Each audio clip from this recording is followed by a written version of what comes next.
Bonjour à tous, aujourd'hui on se retrouve dans notre troisième épisode de notre série de comment créer une application pour la calculatrice Numwork, et malgré une très longue pause qui fut due à mes cours, nous allons pouvoir reprendre aujourd'hui et découvrir comment est-ce qu'on peut créer une partie visuelle à notre application. Alors la dernière fois qu'on s'était quitté, nous nous sommes quittés sur ce petit programme là. Donc maintenant on va pouvoir le reprendre pour pouvoir se rappeler un peu des bases.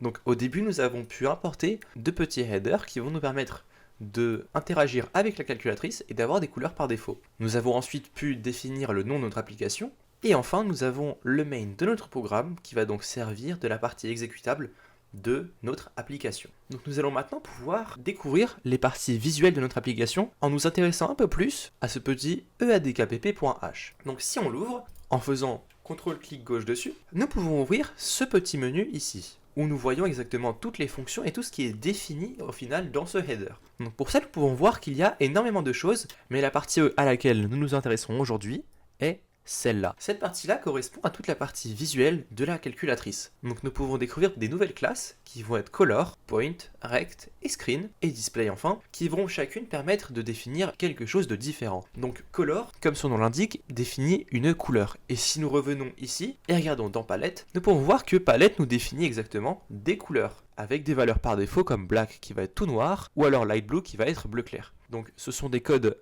HTML en hexadécimal classique, donc rien d'incroyable sur ce point. Ensuite, nous pouvons voir qu'il y a une classe qui va désigner un point. Donc un point c'est quoi? C'est un couple de coordonnées x, y qui va permettre de représenter un certain point sur l'écran de la calculatrice, ce qui va être utile pour notamment écrire du texte. Ensuite, nous avons la classe rect qui va permettre de définir un rectangle à l'écran. Donc pour ça, nous allons pouvoir définir ces points x et y qui vont être en haut à gauche et sa largeur et sa hauteur qui va pouvoir permettre de retrouver son point en bas à droite. Et avec juste ces quatre coordonnées là, nous pouvons représenter n'importe quel rectangle sur l'écran.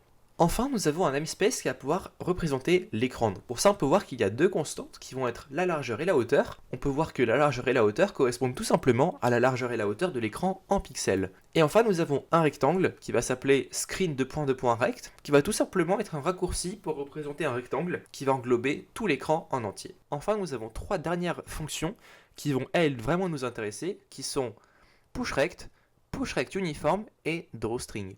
Ces trois fonctions-là vous permettent d'exposer une logique un peu plus complexe de la calculatrice, désignée avec le eadk-display-push-rect, mais de manière plus simple pour l'utilisateur, ou dans notre cas, pour le développeur d'application. On peut remarquer qu'il y en a trois, une push-rect qui va prendre un certain rectangle, comme on l'a vu tout à l'heure, et une liste de pixels, qui vont chacune être une couleur. Par exemple, si je lui donne trois couleurs, rouge, vert et bleu, et un rectangle qui fait 3 de large et 1 de haut, ça va mettre 3 pixels à l'intérieur de ce rectangle des trois couleurs que je lui ai données. Ensuite, nous avons le pushRectUniform, qui lui est plus simple, il va tout simplement prendre un rectangle et une couleur, et va juste remplir ce rectangle-là de cette couleur-là. Et enfin, la troisième fonction que nous avons est drawString, qui elle va pouvoir prendre du texte, donc une liste de caractères, un certain point à l'écran, un certain flag qui va permettre de définir si on veut une grande police ou pas, une certaine couleur pour le texte et une certaine couleur pour le fond.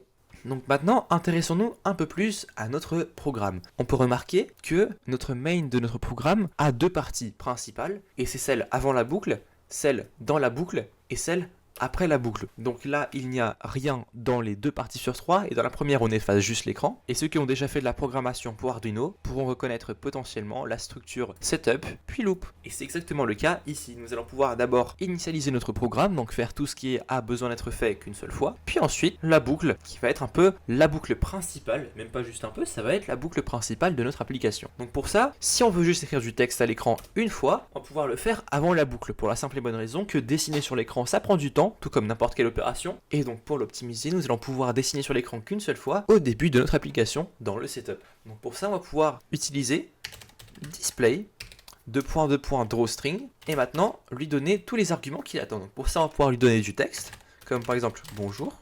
Ensuite, un certain point, donc pour ça, on va pouvoir prendre la classe point et l'instancier, avec, on peut voir qu'il nous propose ici trois propositions, et on va prendre celle où il y a le int x, int y. Donc pour ça, nous allons pouvoir faire un certain point, donc pour centrer à peu près, on va pouvoir faire à peu près 120, 120, sachant que la hauteur est 240, 120 c'est la moitié, et 120 est à peu près la moitié en largeur quand on considère la largeur du texte lui-même. Ensuite, nous allons pouvoir lui donner notre flag pour désigner si on veut une grande police ou pas. Dans notre cas, on veut la police parce qu'on est gourmand, donc on va pouvoir faire true. Ensuite, on va pouvoir lui donner une couleur pour le texte, qui, vu que notre fond est noir, on va pouvoir lui donner une couleur blanche, donc white. Et enfin la couleur du fond, donc pour que ça corresponde au fond de l'écran, on va pouvoir mettre du black aussi. Parfait. Une fois qu'on a ça, on peut mettre un point virgule ici. Et nous avons maintenant fini notre petit programme qui va donc au début effacer l'écran et le dessiner tout en noir. Puis ensuite afficher le texte bonjour à l'écran. Et ensuite avoir une boucle où il va strictement rien faire. Parfait. Donc maintenant notre programme est fini. On va pouvoir le compiler et envoyer sur la calculatrice. Donc pour ça, pour compiler, c'est classique. On ouvre notre petit WSL. Et maintenant, on n'oublie pas les commandes. On va pouvoir faire cd/mnt/c et maintenant on va pouvoir naviguer jusqu'à notre disque qui va stocker notre programme.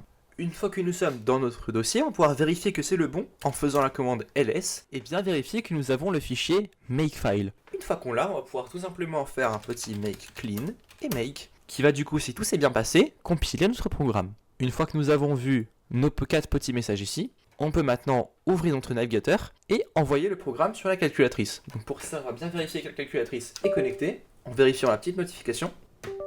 Et maintenant qu'elle est connectée, on va pouvoir envoyer l'application dessus. Et une fois qu'elle est envoyée, on va pouvoir nous déconnecter.